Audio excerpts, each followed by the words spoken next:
अपने ही चंचल मन को अपने ही बस में करके एकाग्रता, स्थिरता एवं स्वयं अपने आप में शांति का अनुभव करने के बाद स्वयं मैं कौन हूँ को जानने की दृष्टि से साधना करते करते आज 1382 दिन हो गए। तारीख 19 अगस्त सन 2025, दिन मंगलवार, सायंकाल का समय।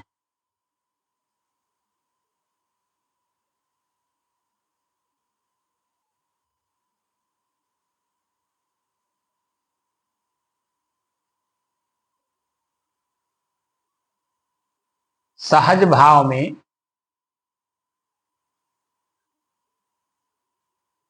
सदगुरु कबीर जिस स्थिति परिस्थिति समाज में वो रहते थे, उसी स्थिति परिस्थिति समाज में सहज रूप से उसी भाषा को बोलते थे जो हमारे शास्त्रों में वर्णित है।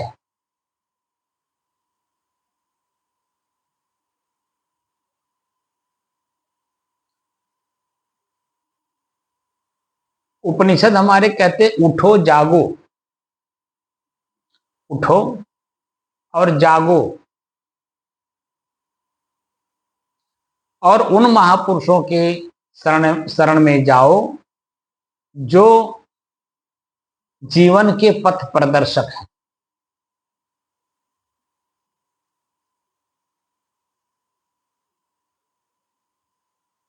जिनसे हमें स्वयं अपने आप का परिचय हो सके।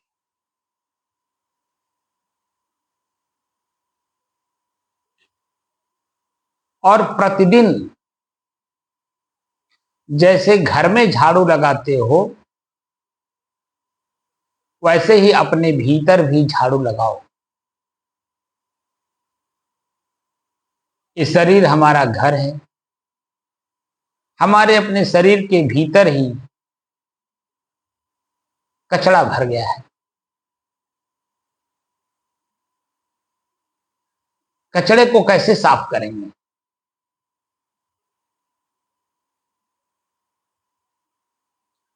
तो गीता के 15वें अध्याय में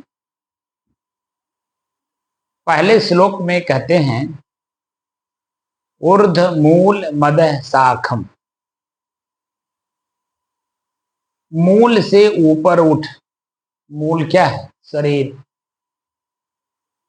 शरीर ही दुख का जड़ है, दुख का मूल है। इससे थोड़ा ऊपर उठ। हम गीता तो पढ़ लिए, 18वां अध्याय पूरा याद कर लिए, 700 श्लोक भी याद कर लिए, लेकिन उस श्लोक का मेरे जीवन में क्या महत्व है? वह जो श्लोक है एक सूत्र है हमारे जीवन को परिभाषित करने के लिए। वह एक रिसर्च है, वह एक रिसर्च पॉइंट है। और रिसर्च करके हमें हमारे ऋषि एक इतना बड़ा शक्ति दे गए हैं जिससे कि मैं शक्तिमान हूं अपने आप। अध्यात्म का महत्व हमारे ऋषियों ने बताया कि अपने आप का परिचय। इसी शरीर में मेरा परिचय का ये चेहरा है। अगर ये मेरा चेहरा होता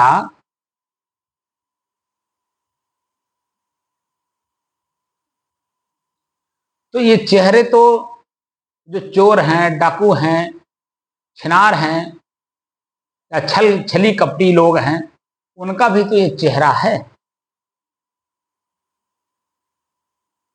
जो जेलों में बंद हैं, पकड़े जा रहे हैं, मारे जा रहे हैं, बांधे जा रहे हैं, काटे जा रहे हैं, तमाम तरह की उनके साथ में प्रताड़ना की जा रही है, ये चेहरा अगर परिचय वाला होता तो इस चेहरे से परिचय प्राप्त करके समाज के अन्य लोग उसे प्रताड़ित नहीं करते, उसे दुखी नहीं करते, उसको पीड़ा नहीं देते।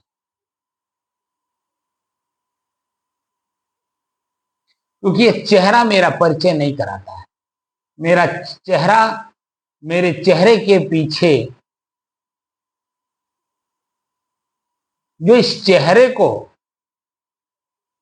प्रदर्शित करता है, देखो मैं हूं, तो चेहरा अपने आप में प्रदर्शित नहीं करता है। ये चेहरा जिसका है वह अपने चेहरे को प्रदर्शित करता है कि देखो मैं ऐसा हूं। जैसे मैं आप लोगों के सामने बैठा हूं तो मेरा चेहरा नहीं बोल रहा है, इस चेहरे के पीछे जो इस चेहरे का प्रयोग करने वाला वो बोल रहा है। ये जो ओंठ है अपने आप से नहीं हिल रहे हैं, इस ओंठ के पीछे बोलने वाला कोई है जो इसका प्रयोग करके आप लोगों तक अपनी बात को पहुंचा रहा है। हमें जानना उसको है कि आखिर वो कौन है जिसकी वजह से ओंठ हिल रहा है, जिसकी वजह से आवाज बाहर भीतर से बाहर आ रही है, जिसकी वजह से ये शब्द, ये जो जीभ है, जीभ को ऐंठ करके इधर उधर करके शब्द को सोच समझ करके बोल रहा है। आखिर वो कौन है? ये जीभ क्या अपने आप में बोलता है? क्या अपने आप में ये चलता है? क्या ये अपने आप में ऐंठता है? क्या ये अपने आप से ही शब्द को निकालता है? तमाम प्रश्न हैं, सॉल्व करिए।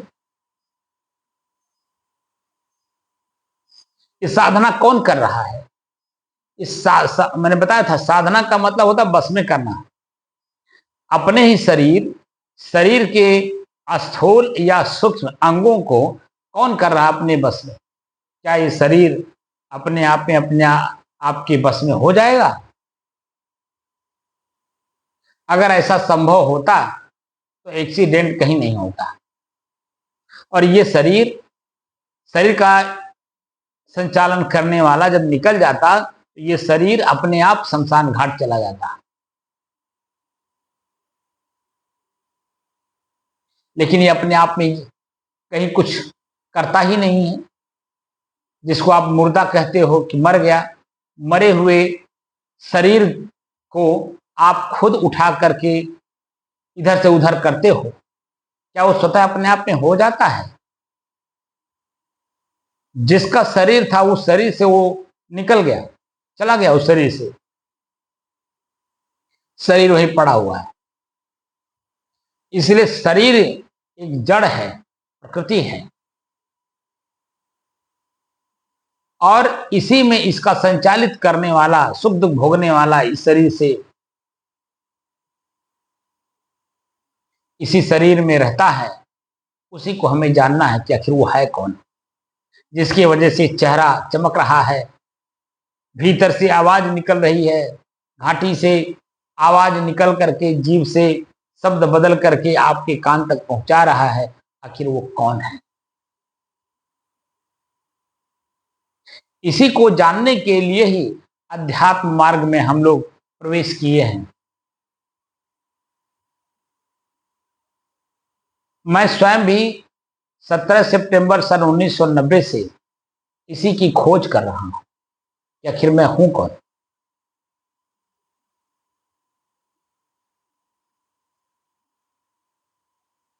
ये मेरा शरीर दुखी क्यों होता है? ठंडी से, गर्मी से, बरसात से, भूख से, प्यास से क्यों तड़पता है? वो तड़पने वाला कौन है? क्या शरीर अपने आप में तड़पता है? अगर शरीर अपने आप में तड़पता तो जिस समय में आप इस शरीर को ले जा करके चिता पर रख करके आग लगा करके इसको जलाते हो, उस समय भी तो इसको तड़पना चाहिए। आग इसके ऊपर पड़ रहा है, वहां तो नहीं तड़पता है, वहां तो नहीं छटकता है इधर उधर, क्योंकि इसका संचालन करने वाला इस शरीर में है नहीं।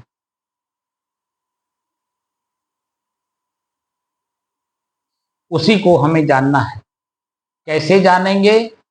सबसे पहले ईश्वर दर्शन करिए। और ईश्वर दर्शन क्या है, ये मैं अभी आप लोगों को उसी के बारे में ही चर्चा कर रहा हूं। ईश्वर प्रकृति है, प्रकृति का एक अंग है। प्रकृति में 5 हैं, माटी, पानी, आग, हवा, आकाश। उसी का एक अंग है हवा। हवा हमारे शरीर को कब, कहाँ, कैसे, किस रूप में स्पर्श करता है, या मेरा जो जीवन है, जीवन मतलब इस शरीर में मैं जब तक हूं, मेरा और शरीर का संबंध ही तब तक है जब तक ये श्वास चल रहा है। और श्वास चलने का मतलब हवा शरीर के अंदर में प्रवेश कर रहा है, या प्रवेश करता जो शरीर में है, जब तक श्वास को ले रहा है, छोड़ रहा है, ले रहा है, छोड़ रहा है, तब तक उस शरीर में वो है। तो ईश्वर दर्शन, दर्शन का मतलब दृश्य धातु से दृश्य शब्द बना, और दृश्य शब्द से ही दर्शन हुआ,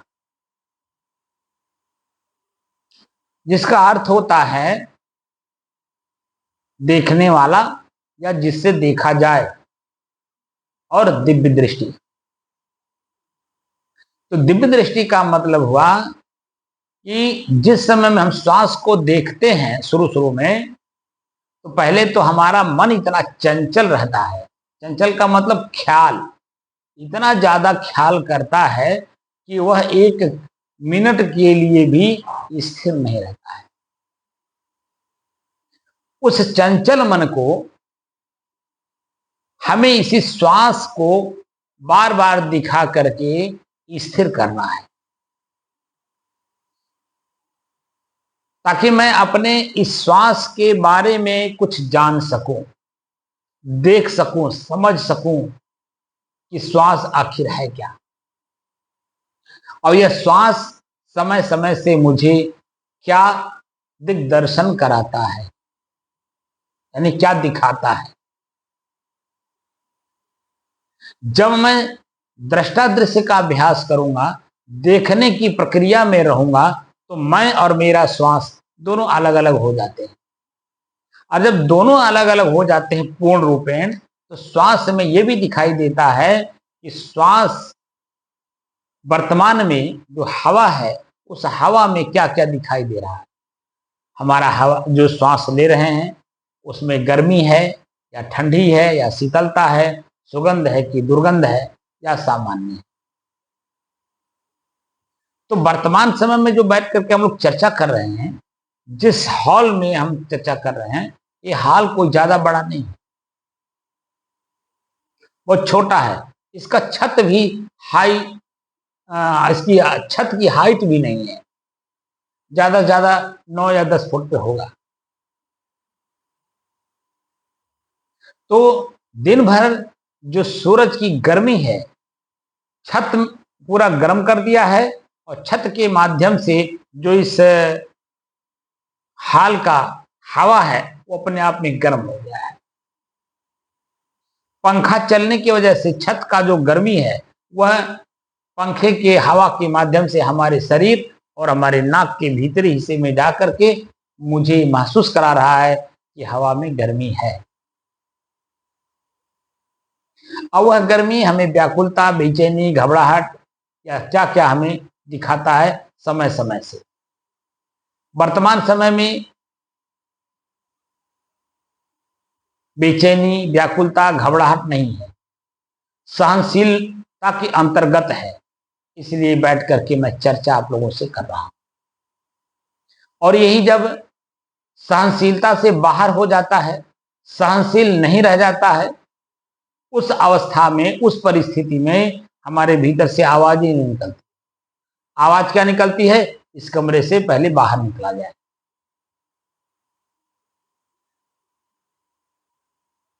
क्योंकि इसमें बहुत भयंकर गर्मी है और दम घुट रहा है। मतलब ऐसे महसूस हो रहा है जैसे इस शरीर से ही मेरा बिछोह हो जाएगा।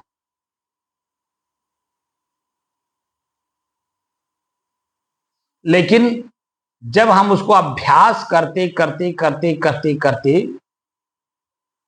एकदम अभ्यस्त हो जाते हैं, तो श्वास में गर्मी है या ठंडी है या शीतलता है, सुगंध है कि दुर्गंध है या सामान्य है, हमें पता ही नहीं चलता है। एकदम लगातार हम अपने श्वास को देखते देखते श्वास से भी हम ऊपर उठ जाते हैं। वह स्वतः अपने आप में श्वास चलता है और मैं अपने आप में बिल्कुल शांत रहता हूं। शरीर में कितनी भी दर्द हो, कहीं भी पीड़ा हो, कहीं भी चीरता हो, तो किसी भी तरह से शरीर में कष्ट अगर हमें दिखाई दे रहा है, तो उसी कष्ट को देखते देखते एक अवस्था ऐसी आती है कि जिससे कष्ट, पीड़ा, दर्द, चीरना, जो कुछ भी शरीर में मालूम हो रहा है, वह चींटी काटने जैसा लगने लगता है। एकदम हम शरीर से ऊपर उठ जाते हैं, उस दर्द से ऊपर उठ जाते हैं एकदम, क्योंकि हम लगातार उसी को देख रहे हैं। लगातार जब हम किसी चीज को देखते हैं, तो देखते देखते उसकी जो आकर्षण है, दुख है, दर्द है, पीड़ा है, जो कुछ भी है, वह कम होता चला जाता है, क्योंकि हम लगातार उसे देख रहे हैं।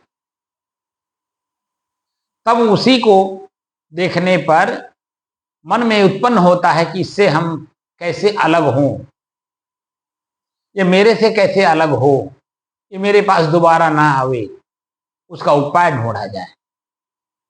और उसी उपाय को ढूंढा जा रहा है कि इस शरीर से हम कैसे मुक्त हों, क्योंकि इसी शरीर में मुझे रहते रहते 53 साल हो गया, 52 साल बीत करके 53वां साल चल रहा है।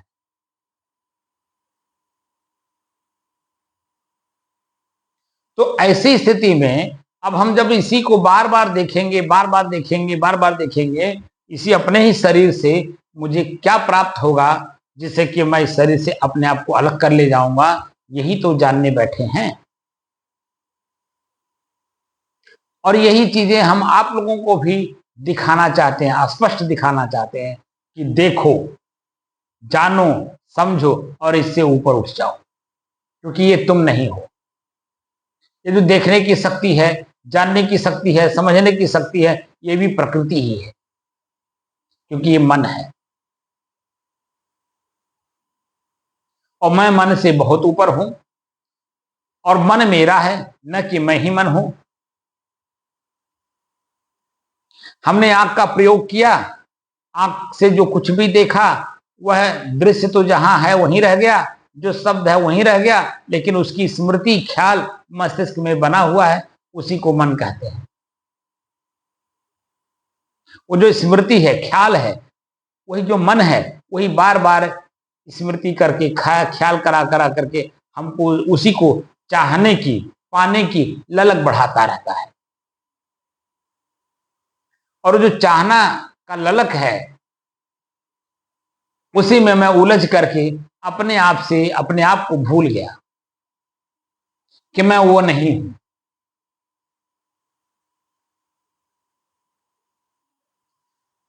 इसी से मुक्त होना है, इसी से अपने आप को अलग करना है, और मैं जैसा हूं वैसे बन करके अपने आप में स्थित होना है। उसी को आत्मस्थिति या स्वरूप स्थिति, क्योंकि आत्म शब्द का अर्थ स्व, स्वयं, स्वरूप, मैं, निज, खुद, स्वतः, अपने आप, इतना अर्थ होता है।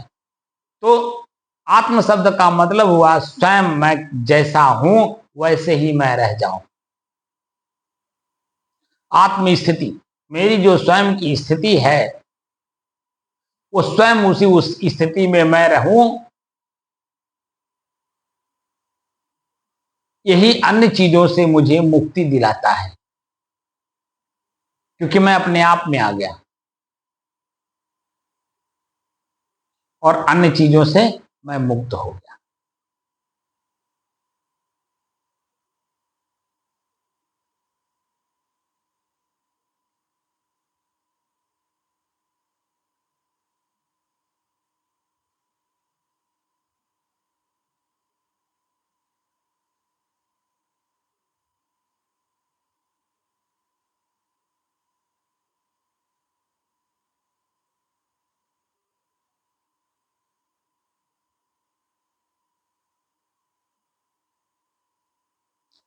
अब हम अपने श्वास को देखें, और श्वास को देखते देखते देखने का भाव भी खत्म हो जाए, जो दिखाई दे रहा है वह भी ना दिखाई दे, देखने वाली जो शक्ति है मन की वह भी ना रह जाए, बस सबसे ऊपर जो मैं हूं वही सिर्फ रह जाए।